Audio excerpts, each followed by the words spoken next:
Testamento.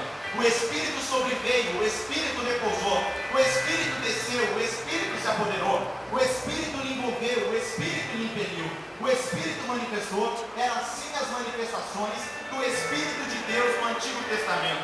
No Antigo Testamento, o Espírito de Deus, ele não era conhecido como Espírito Santo, pois Espírito Santo foi lhe dado título na graça, porque na graça, o homem não era santificado, porque na graça o homem é santificado pelo Espírito. No Antigo Testamento ele era conhecido como Espírito do Senhor, porque o homem naquele tempo ele era santificado pelas obras e pelo poder da lei de Deus. Então na graça ele recebeu o título de Espírito Santo, porque ele santifica a igreja na face da terra. A igreja do Senhor Jesus Cristo, ela recebeu o Espírito Santo. Aí você me diz assim, missionário Lucas, qual é o Espírito Santo aqui nesta noite? Talvez você tenha saído da sua casa e eu vou lá e vou tomando posse da minha vitória e da minha alegria. Tudo isso é ação do Espírito Santo. Sem ela, aqui não teria festa,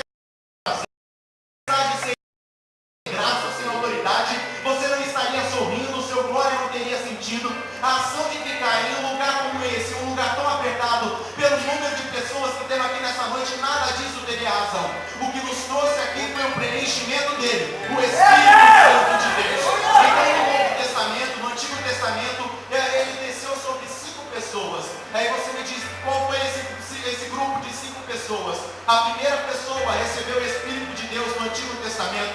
Ela foi separada como profeta. Essa pessoa recebeu um nome que se chama Moisés. Moisés recebeu de perto tanto a visão da glória, quanto o estampar da glória, quanto a revelação da glória, quanto o poder do Espírito de Deus sobre a vida. A segunda pessoa recebeu o Espírito de Deus no Antigo Testamento. Foi um homem separado por Deus desde o ventre da sua mãe, que receberia o título de Nazireu. Quem era o Nazireu? Era uma criança masculina, separada pelo Senhor, que uma vez nascendo e crescendo, ele não podia passar navalha sobre a sua cabeça, nem beber coisas amargas, nem o fel, nem se aproximar do vinho. O Nazireu também não podia tocar no morto, nem o morto tocar nele. Então o Nazireu seria um espelho para a sociedade de Israel, e todos que olhassem para o homem de Deus deveria ver no Nazireu, no mínimo, a mesma autoridade e a mesma unção do Espírito, assim como habitou em Sansão. A terceira pessoa recebeu o Espírito de Deus no Antigo Testamento. Foi um homem separado por Deus no ventre da sua mãe também, que receberia o título de sacerdote. Arão recebeu o Espírito do Senhor. Arão recebeu a autoridade e o poder do Espírito do Senhor para administrar dentro da casa de Israel. Então o Espírito de Deus impelia Arão aos holocaustos, ao sacrifício, para levar a Deus o pecado de uma nação rebelde.